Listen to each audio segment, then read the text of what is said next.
ಇತ್ತೀಚೆಗೆ ತಂದೆ ತಾಯಿಗಳ ನಡುವಿನ ಜಗಳದಿಂದಾಗಿ ಅದೆಷ್ಟೋ ಪುಟ್ಟ ಕಂದ ಮಗಳು ಬಲಿಪಶು ಆಗ್ತಾ ಇದ್ದಾರೆ. ಅಂತಹ ಘಟನೆಯೊಂದು ಮತ್ತೊಂದು ಕರ್ನಾಟಕದಲ್ಲಿ ನಡೆದಿದೆ. ಮೈಸೂರಿನಲ್ಲಿ ನಡೆದಿರುವಂತಹ ಈ ಘಟನೆಯನ್ನ ಕೇಳಿದ್ರೆ ಕಣ್ಣೀರು ಬರುತ್ತೆ. ಇಲ್ಲಿ ನಡೆದಿರುವಂತಹ ಘಟನೆ ಏನು ಅಂತ ಹೇಳಿದ್ರೆ, ಪ್ರಿಯಾಂಕಾ ಎನ್ನುವಂತಹ ತಾಯಿ ತನ್ನ 3 ವರ್ಷ ಮತ್ತು 1.5 ವರ್ಷದ ಪುಟ್ಟ ಹೆಣ್ಣು ಮಕ್ಕಳನ್ನ ಕೊಂದು ಬಿಟ್ಟಿದ್ದಾಳೆ.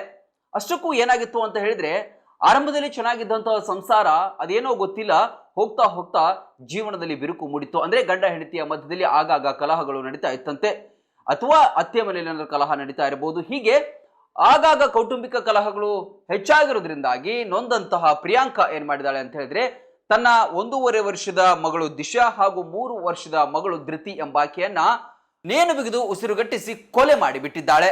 ಬಳಿಕ ತಾನು ಕೂಡ ಆತ್ಮಹತ್ಯೆಯನ್ನ ಮಾಡ್ಕೊಳ್ಳೋದಕ್ಕೆ ಪ್ರಯತ್ನ ಪಟ್ಟಿದ್ದಂತೆ. ಆದ್ರೆ ಅದೇನೋ ಗೊತ್ತಿಲ್ಲ, ಆಕೆ ಮಾತ್ರ ಬದುಕಿ ಉಳಿದಿದ್ದಾಳೆ. ಇದೀಗ ಆಸ್ಪತ್ರೆಯಲ್ಲಿ ಆಕೆಗೆ ಚಿಕಿತ್ಸೆಯನ್ನ ಕೊಡಿಸಲಾಗ್ತಿದೆ. ಆದ್ರೆ ಎಷ್ಟರ ಮಟ್ಟಿಗೆ ಸರಿ, ಕೌಟುಂಬಿಕ ಕಲಹದಿಂದಾಗಿ ತನ್ನ ಹೆತ್ತ ಮಕ್ಕಳನ್ನೇ ಕೊಲ್ಲುವಷ್ಟರ ಮಟ್ಟಿಗೆ ತಾಯಿ ಒಬ್ಳು ಬಂದು ನಿಂತಿದ್ದಾಳಲ್ವಾ ಅಂತ ಹೇಳಿ ಸಾರ್ವಜನಿಕರು ಒಂದು ಕಡೆಯಲ್ಲಿ ಆಕೆಗೆ ಹಿಡಿಶಾಪ ಹಾಕ್ತಾ ಇದ್ದಾರೆ. ಕೆಲವರು ಅಯ್ಯೋ ಪಾಪ ಏನ್ ಕಷ್ಟ ಇತ್ತು ಅಂತ ಹೇಳಿ ಕೆಲವರು ಮಾತನಾಡ್ತಾ ಇದ್ದಾರೆ. ಆದ್ರೆ ಆ ಮಕ್ಕಳ ಪಾಡೇನು, ಆ ಮಕ್ಕಳು ತಪ್ಪೇನು ಮಾಡಿತ್ತು, ಯಾಕಮ್ಮ ನಾವೇನ್ ತಪ್ಪು ಮಾಡಿದ್ವಿ ಅಂತ ಹೇಳಿ ಆ 2 ಆತ್ಮಗಳು ಅದೆಷ್ಟು ಮರುಗಿರಬೇಡ ಅಲ್ವಾ. ಒಟ್ಟಿನಲ್ಲಿ ಈಗ ತನಿಖೆ ಮುಂದುವರೆದಿದೆ. ಯಾವ ಕಾರಣದಿಂದಾಗಿ ಆಕೆ ಆ ಮಕ್ಕಳಿಗೆ ಆ ರೀತಿಯಾದಂತಹ ಒಂದು ಗತಿಯನ್ನ ಕಾಣಿಸಿದ್ಲು, ಅಥವಾ ಯಾವುದಾದ್ರೂ ದುರುದ್ದೇಶದಿಂದ ಮಾಡಿದ್ರು, ಅಥವಾ ಯಾರಾದರೂ ಪ್ರೇರೇಪಿಸಿದ್ರು ಅನ್ನುವಂತಹ ಒಂದಿಷ್ಟು ವಿಚಾರಗಳು ಪೊಲೀಸ್ ತನಿಖೆಯಿಂದ ಆಕೆ ಹುಷಾರಾಗಿ ಬಂದ ನಂತರವಷ್ಟೇ ಗೊತ್ತಾಗಬೇಕಿದೆ. ಬಾಗಲಕೋಟ್ ಜಿಲ್ಲೆಯ ಬೀಳಗಿ ತಾಲೂಕಿನ ಬಾಡಗಂಡಿ ಎಂಬ ಪುಟ್ಟ ಗ್ರಾಮದಲ್ಲಿ ಆರಂಭಗೊಂಡ ಎಸ್ಆರ್ ಪಾಟೀಲ್ ಶಿಕ್ಷಣ ಸಂಸ್ಥೆ ಇಂದು ನರ್ಸರಿಯಿಂದ PUC, BSc nursing, BSc allied courses, BAMS Ayurvedic, MBBS ಒಳಗೊಂಡು ಹೆಮ್ಮರವಾಗಿ ಬೆಳೆದಿದೆ.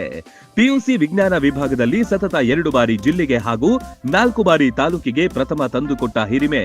ಎನ್ಇಇಟಿ, ಜೆಡಬ್ಲ್ಇ, ಕೆಸಿಇಟಿ, ಬ್ಯಾಂಕಿಂಗ್, ಸಿಎ ಫೌಂಡೇಶನ್ ಕೋರ್ಸ್ಗಳಿಗೆ ವಿಶೇಷ ತರಬೇತಿ ಒಂದೇ ಸೂರಿನಡಿ ಲಭ್ಯ.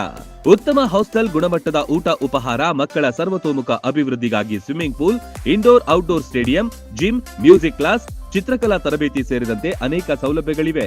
ನುರಿತ ಬೋಧಕರು, ಲ್ಯಾಬೊರೇಟರಿ, ಶಾಲಾ ವಾಹನ, ಸುರಕ್ಷತಾ ದೃಷ್ಟಿಯಿಂದ ಸೆಕ್ಯೂರಿಟಿ, ಸಿಸಿಟಿವಿ ಅಳವಡಿಸಲಾಗಿದೆ. ಹಚ್ಚ ಹಸಿರಿನಿಂದ ಕಂಗೊಳಿಸುವ ಕ್ಯಾಂಪಸ್ ವಿದ್ಯಾರ್ಥಿಗಳ ಮನಸ್ಸಿಗೆ ಮುದ ನೀಡುತ್ತೆ. ಅತ್ಯುತ್ತಮ ಶಿಕ್ಷಣಕ್ಕಾಗಿ ಇಂದೇ ಸಂಪರ್ಕಿಸಿ ಬಾಪೂಜೆ ವಿದ್ಯಾಸಂಸ್ಥೆ.